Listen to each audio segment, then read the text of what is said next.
Cherry Garrard dijo que la belleza de la Antártida está envuelta en soledad. Mares cambiantes, horizontes infinitos. Todo es bello, salvaje y libre, y la belleza es inconcebible, pues es infinita y atraviesa la eternidad. Tras unos días de bonanza, se presenta una furiosa tormenta. No en vano estamos en el continente más frío y más ventoso de la Tierra.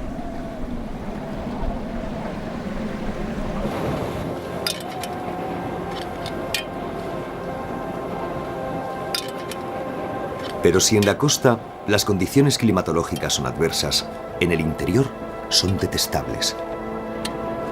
El catamarán polar ha sido sepultado por una tormenta de nieve y nuestra expedición se ha visto detenida por la fuerza del vendaval.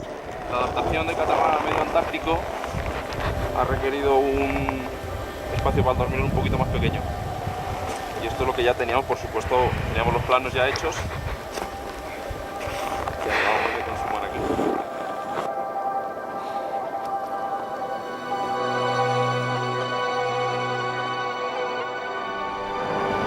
Aunque todavía no ha alcanzado la media de 100 kilómetros diarios propuesta como objetivo, la expedición avanza a buen ritmo, alejándose cada vez más de la costa e internándose en el espacio desolado de la llanura antártica.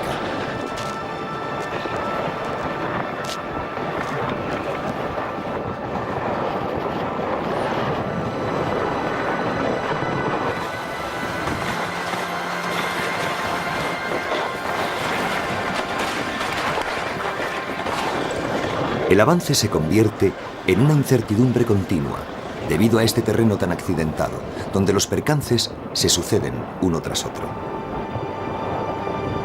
Es que a mí me da cosa cortarlo, pero fríamente pienso que sí habría que cortarlo. En este lugar, nada es fácil ni previsible. Las regiones polares son lugares inhóspitos, que oponen múltiples dificultades al hombre. Empezamos a comprender por qué ha costado tantas vidas y tanto sufrimiento la exploración del último continente.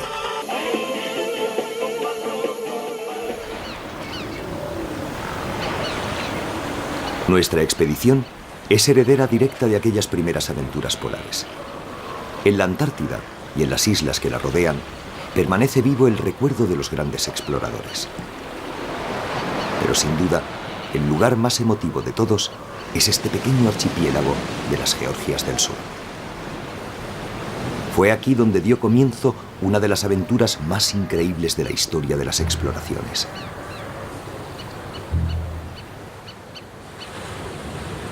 En la base ballenera de Grytviken, hoy abandonada, se desarrollaron el prólogo y el epílogo de una odisea asombrosa. La historia de un hombre que jamás alcanzó el Polo Sur, que fracasó en todas las expediciones que emprendiera, pero cuyo ejemplo es hoy un mito en la edad heroica de las exploraciones polares. Se adentraban los barcos que buscaban esas presas, esa riqueza, esas posibilidades de aprovechamiento en lugares desconocidos, en lugares además tremendamente tormentosos, porque los mares que separan, por ejemplo, y bien lo sabría Shackleton cuando hizo aquel viaje entre la isla Elefante y las Georgias del Sur, son mares rugientes y quizás está cariñoso ese nombre. Son mares de una capacidad de tormenta verdaderamente extraordinarios. Por lo tanto, son mares difíciles, mares peligrosos y mares para los hombres valientes, mares para los hombres osados. Tan osados como Ernest Shackleton, que ya había realizado 2 tentativas previas al Polo Sur, cuando en 1914 zarpó con el Endurance rumbo a la Antártida. Pocos días antes de su partida, había estallado la Primera Guerra Mundial. Así, mientras Europa se bañaba en sangre, Shackleton y su tripulación pusieron rumbo al sur para librar la batalla más limpia que el hombre jamás haya entablado con la naturaleza antártica.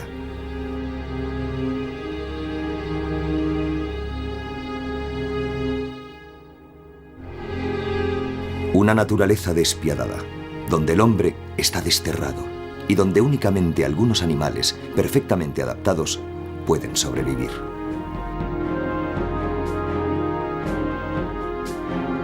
Es muy poco lo que ha cambiado el paisaje antártico en los casi 100 años que nos separan de los tiempos de Shackleton. Es el mismo paraíso de hielo que deslumbró a los británicos y al que dedicaron los mejores años de su vida.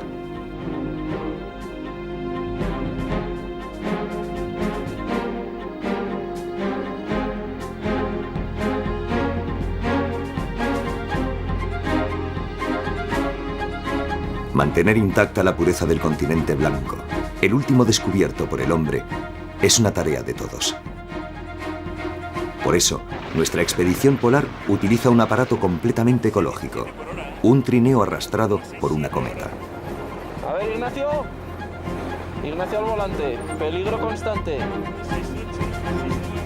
Hoy es el día que llevamos la cometa a 300 metros. De nuestro paso no quedarán más que unas efímeras huellas en el hielo que pronto se encargarán de borrar las tempestades de la Antártida.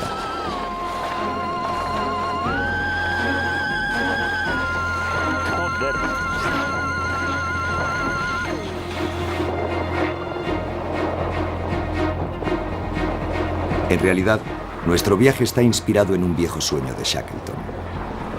Con el enigma del Polo Sur ya desvelado, Shackleton se planteó un nuevo desafío que permitiera a los británicos reparar su orgullo herido tras el fracaso y la muerte del capitán Scott. Un objetivo más difícil aún que la hazaña de Amundsen: cruzar el continente blanco de lado a lado, del mar de Weddell al mar de Ross, pasando por el Polo Sur.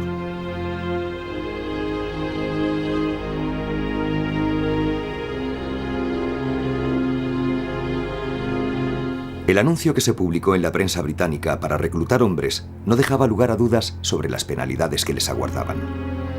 Se necesitan hombres para viaje arriesgado, poco sueldo, mucho frío, largos meses en total oscuridad, peligro constante, sin garantía de regreso, en caso de éxito, reconocimiento y gloria.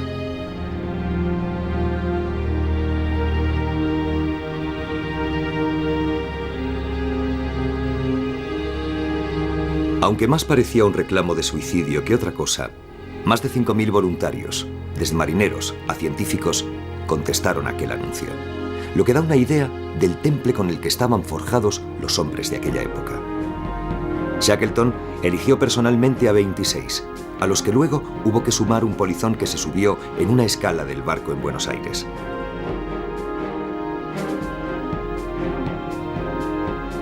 Entre ellos estaba Frank Harley, uno de los mejores fotógrafos de su tiempo, que nos legó un valioso testimonio gráfico de aquel viaje.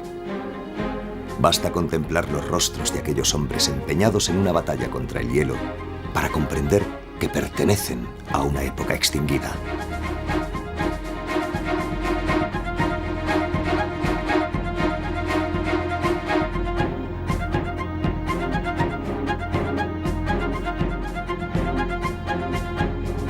Entre la tripulación de la nave también había 69 perros de trineo canadienses que Shackleton llevó siguiendo el ejemplo de los noruegos.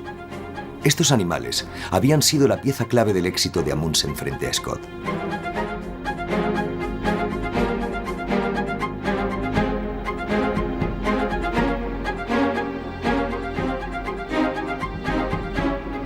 La labor de Shackleton fue hacer de un conjunto de individuos excepcionales un equipo sin fisuras. Bajo su liderazgo, hombres extraídos de muy distintas capas sociales se dedicaron a trabajar con entusiasmo en las tareas colectivas. Valores como la solidaridad, el coraje, la disciplina y el optimismo fueron decisivos a la hora de afrontar los peligros de la expedición.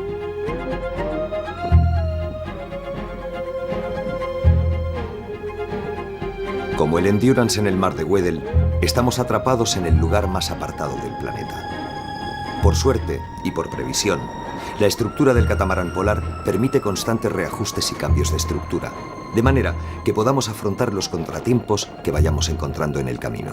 Nueva reestructuración del trineo. Se abandona la idea de doble cuerpo.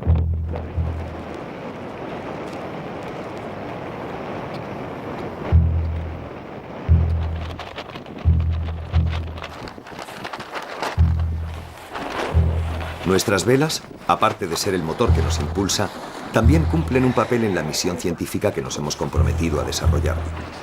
Las cometas llevan un marcador eólico y cada cierto tiempo tomamos datos sobre las distintas variaciones en la dirección e intensidad del viento. Estas muestras aleatorias, tomadas en diferentes zonas de una superficie muy extensa y desconocida de la llanura antártica, servirán para estudiar más a fondo la naturaleza de los vientos que azotan el interior del continente blanco.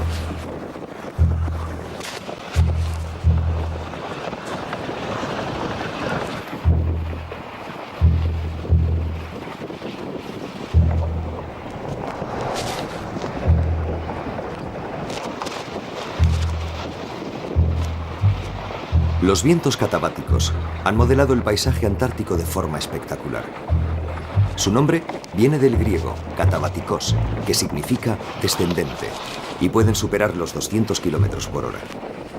Azotada por la fuerza despiadada de estos vendavales, en muchos tramos la llanura polar no es más que una sucesión de olas congeladas, los astrubis, que en ocasiones pueden alcanzar más de 1 metro de altura.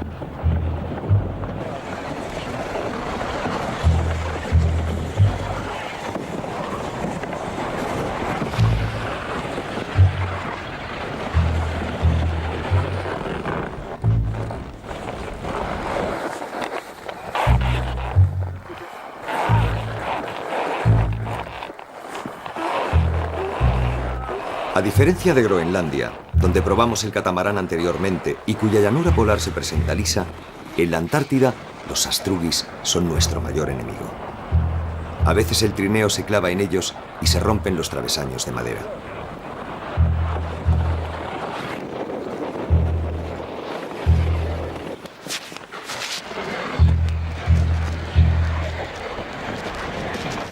Pues aquí hay otro, y los dos que se perdieron, o sea, los dos que se rompieron, los entablillamos y reparamos el hueco de allí y un poquito más adelante la tienda todavía, ¿sabes? Ir ganando para adelante, o aquí y ayer lo que pasara que se va a utilizar.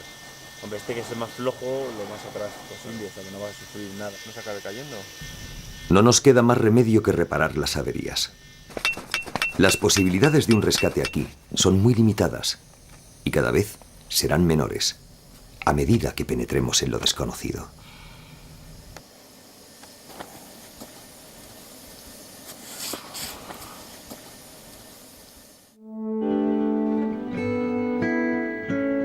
Cuando el Endurance se encontraba a tan solo 160 kilómetros del continente, quedó atrapado por los hielos. Los hombres intentaron liberar el barco de aquella trampa helada, pero su destino estaba sellado. El Endurance, haciendo honor a su nombre, Resistencia, resistió durante 7 meses el asedio de los témpanos, y con él Shackleton y sus hombres.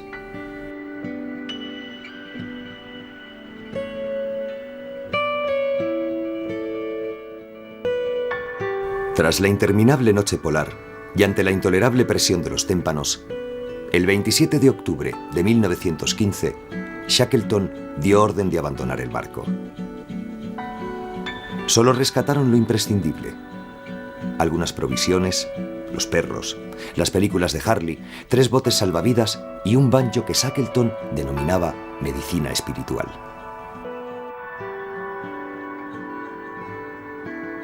El propio Shackleton dio ejemplo arrojando a la nieve 2 guineas de oro y su querida Biblia, de la que solo guardó una página, un fragmento del libro de Job, que reza: ¿de qué vientre sale el hielo? ¿Y la escarcha del cielo? ¿Quién la da a luz?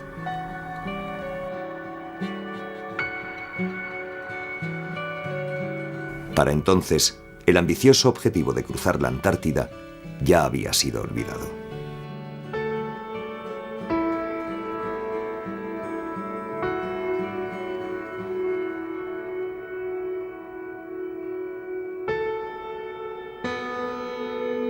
Cuando los últimos restos del Endurance desaparecieron bajo el hielo, Shackleton reunió a los hombres y con su serenidad habitual les comunicó: «Señores, hemos perdido el barco y las provisiones, así que regresamos a casa».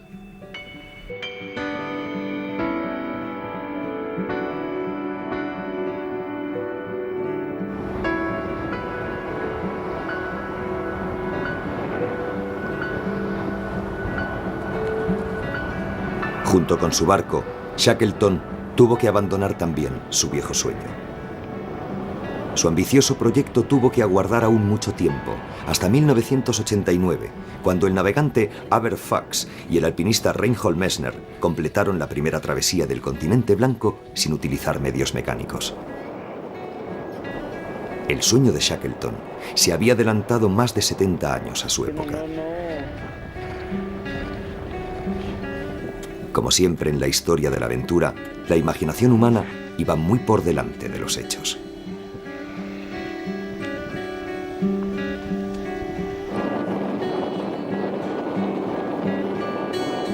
Pero tras la hazaña de Messner y Fuchs, todavía quedaban retos pendientes. Y precisamente el que nos hemos propuesto es uno de los mayores. Cruzar la Antártida por su zona más extensa, sin avituallamientos ni ayudas externas de ningún tipo. Más de 4.500 kilómetros de travesía polar en el lugar más inaccesible de la Tierra, sin más ayuda que el viento.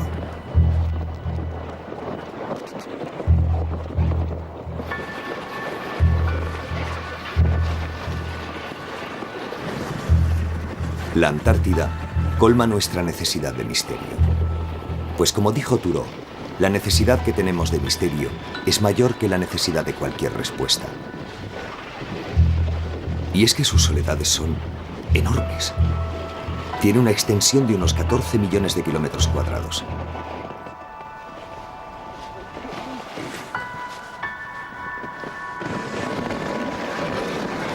Es el continente de los superlativos. El más alto, el más frío, el más seco y el más ventoso. El 99% de su superficie está cubierto por el hielo. Y este elemento determina la ausencia de vida.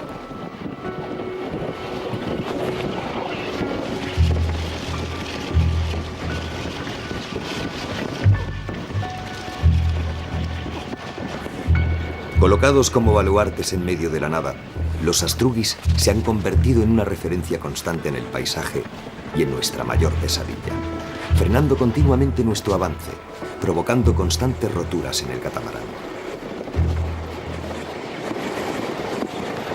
Pues ha vuelto a romper otro raíl.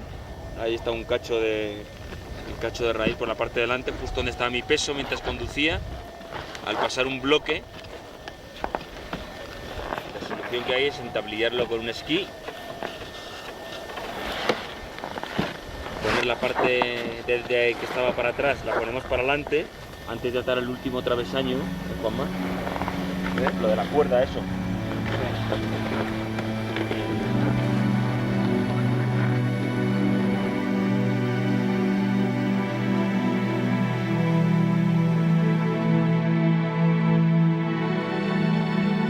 Con los restos del destrozado barco, los náufragos improvisaron un campamento sobre la superficie congelada del mar de Weddell. La situación era desesperada.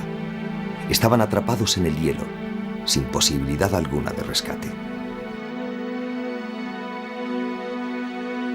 Shackleton sabía que la deriva de la colosal balsa flotante sobre la que se encontraban les terminaría sacando a mar abierto.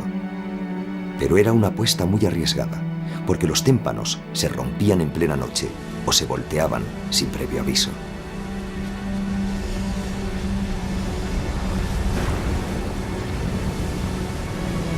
Finalmente, no les quedó más remedio que subir a los botes. Fue, tal vez, el momento más peligroso del viaje. Enormes témpanos de hielo se abalanzaban sobre aquellos desdichados que vagaban en el mar de Weddell.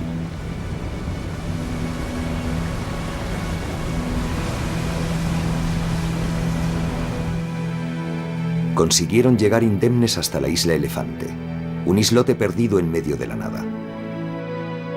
Sin embargo, aquella tierra firme era solo otro espejismo.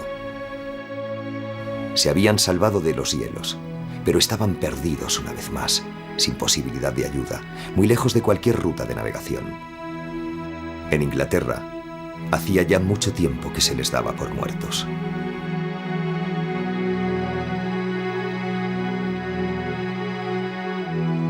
Cada nueva esperanza desembocaba en una nueva decepción, pero cada decepción era transformada en una nueva esperanza. El optimismo invencible de Shackleton tampoco se dejó amilanar esta vez. De inmediato, concibió un plan, una tentativa, dirigida por él mismo, de alcanzar las remotas Georgias del Sur a 1500 kilómetros de distancia, a través del peor mar del mundo.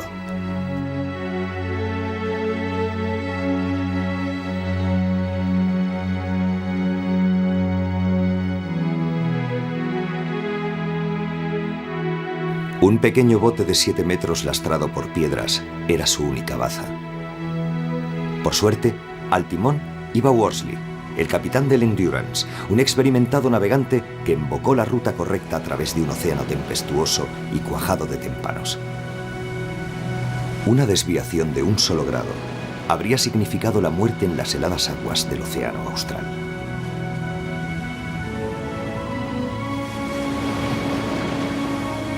El bote arribó a la costa oeste de las Georgias del Sur, en la vertiente deshabitada de la isla.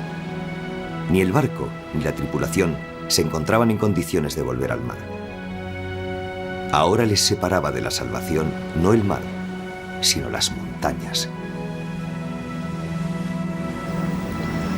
Frente a ellos se levantaba una cordillera desconocida, un verdadero caos de picos y glaciares que nadie había atravesado jamás. Cuando en 2003 revivimos aquel durísimo epílogo de la Odisea de Shackleton, pudimos comprobar hasta qué punto tuvo que ser terrible para aquellos desdichados enfrentarse a aquel último obstáculo.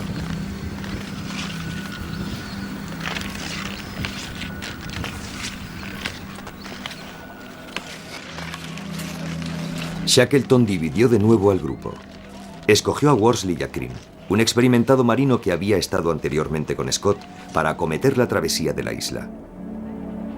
No tenían ni la menor idea de los peligros a los que iban a enfrentarse. No eran montañeros, ni disponían de mapas ni de material adecuado.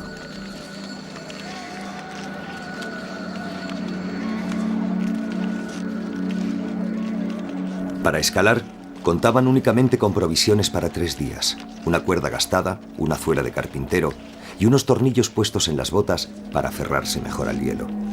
Además, sus fuerzas eran muy escasas después de 1 año y medio de infortunios.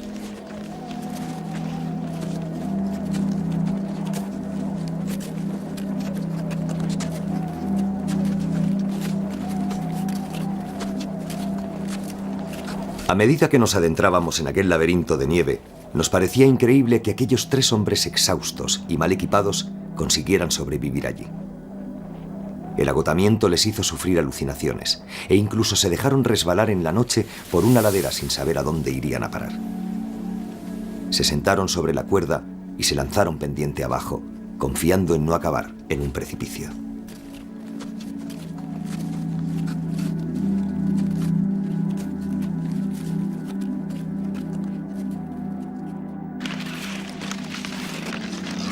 Tras una agotadora marcha de 36 horas, al fin oyeron la sirena de una factoría ballenera que llamaba a los hombres al trabajo. A las 3 de la tarde del 20 de mayo de 1916, Shackleton, Worsley y Crean llegaron al puerto de Stromness. Cuando se presentaron ante el jefe de la base, parecían fantasmas. Mientras se rescataba a los 3 hombres que habían quedado al otro lado de la isla, Shackleton organizó el salvamento del grueso de la tripulación que aguardaba en Isla Elefante al mando de su lugarteniente, Frank Wild. 2 veces tuvo que retroceder ante la furia del Océano Austral. Por fin, una mañana, los desgraciados que aguardaban en la desolación de Isla Elefante vieron la silueta del remolcador chileno Yelcho. A bordo estaba Shackleton, contando ansiosamente desde cubierta por si faltaba alguno de sus hombres. Lo había conseguido. Fue su gran victoria. No el Polo Sur, ni la travesía antártica, sino volver con todos sus hombres sanos y salvos. La larga odisea polar había terminado.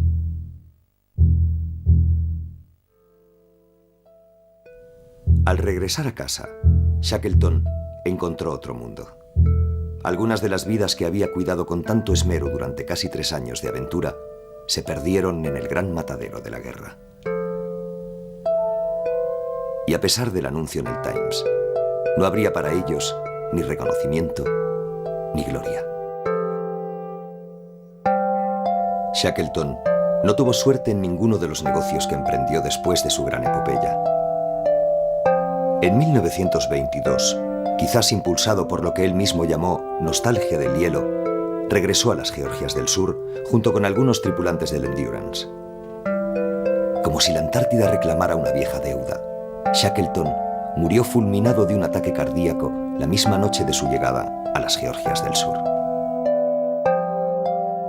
Sus amigos lo enterraron allí, en el pequeño cementerio marinero de Grytviken, junto al mar y el hielo que tanto había amado.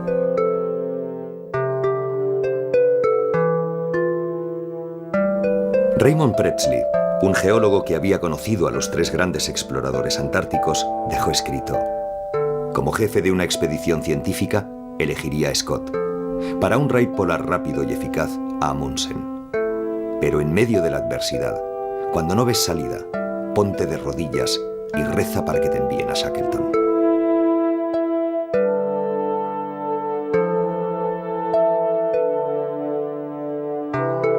En su tumba hay grabado un verso de Robert Browning: yo sostengo que un hombre ha de luchar hasta el final por el precio en que ha fijado su vida.